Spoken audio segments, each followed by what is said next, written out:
กินเฟอน้ำกันเฟอหมูกินเฟอกับครอบครัวกับลูกสาวซื้อที่ห้างโอ้เจ๊งขาดแม่ชิมมึงจางมั้งแฮบจาง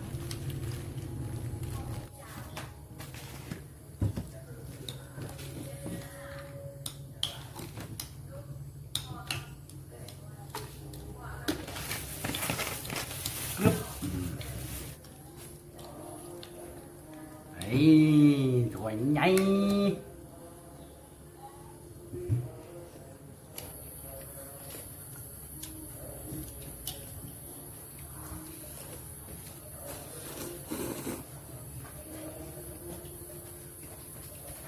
เอาลูกไปใส่ให้ดูกันไหนลูกมาใส่พริกว่า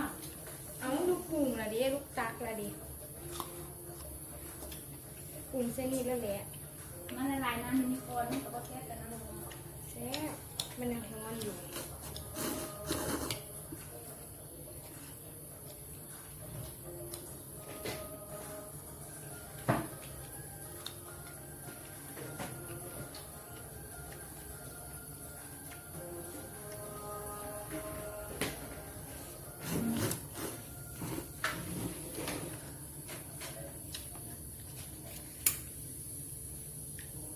ไปกินเฟอบุแซม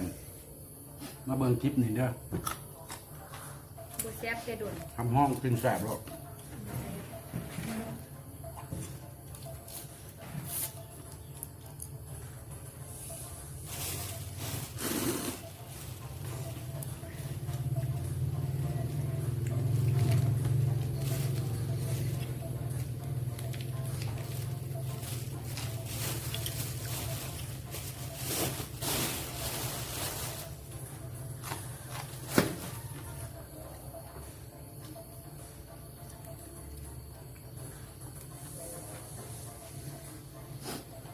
พักบัวละผ้าที่ก็เฟื้อเขากัน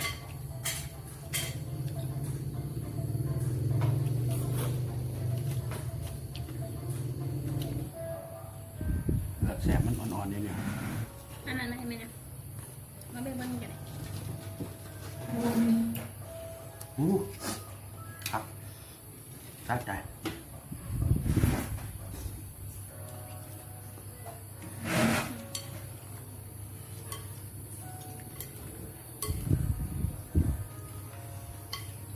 กินเปิดน้ำกันพี่น้องแซ่บแซ่บเฮ็ดเอง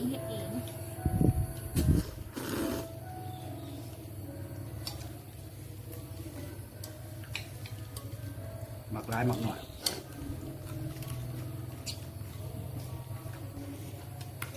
บวกเอา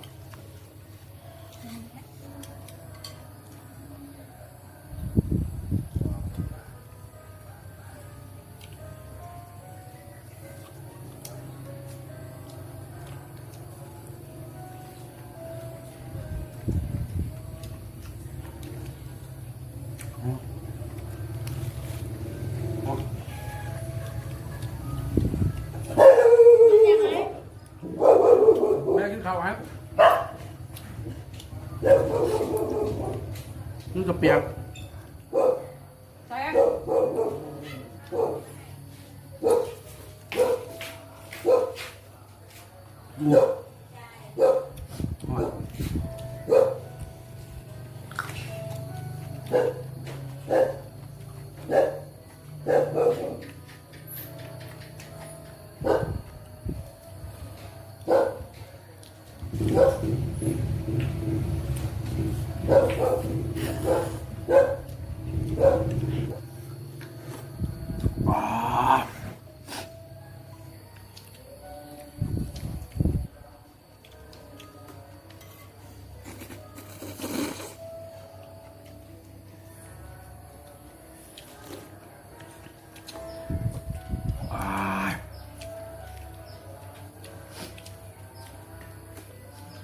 ไปไม่ใหญ่ซีนมึงคือซีนอยากไปหนักเลยพี่หมูไม่อยาก ม คือมุ้งบ่ค่อยหยาบเลย ไม่ได้คือชิ้นหวานถือกระเพาะตัวใหญ่ อืม ก็ชิ้นหมูก็ชิ้นหมูใหญ่กันใหญ่เหมือนกันเนาะ อืม เขาอะไรเขาบอกชิ้นหมูใหญ่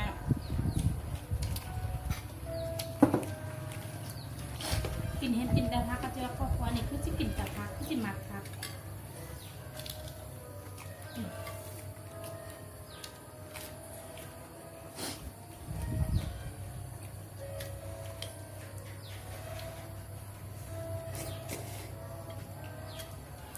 สลัดเข้ามาทุกซีน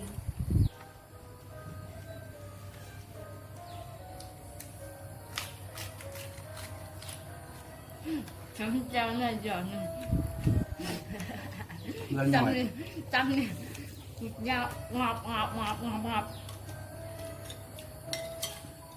เงินหน่อยต้องกว่านัวไปเลย อืมเดี๋ยวเอาเองนะ ว่าเป็นยังหรอกน้องเองกินเอง อืม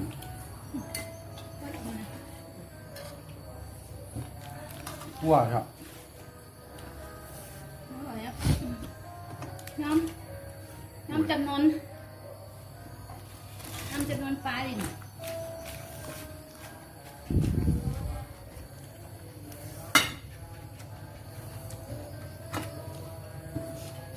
บ่มด บ่ไหวบ่เวทบ่ไหว น้อยเดียว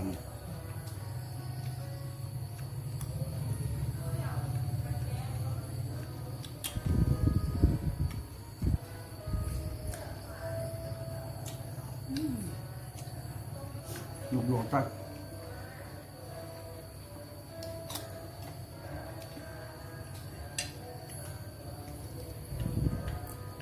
คือลำไยตลาดเป็นตะแซ่บเป็นแซ่บ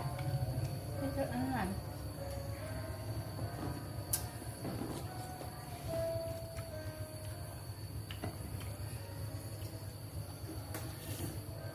เอียงเลย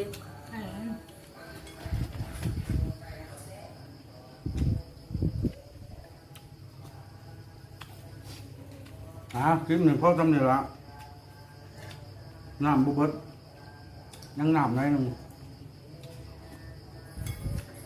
ไปกินเฟอร์บุแสบมาเบิ่งคลิปนี่แล้วกินแสบบ่กินแสบแล้วกดไลค์กดแชร์กดติดตามแล้วกดซับสไครต์เนาะ เฮ้ย บ๊ายบาย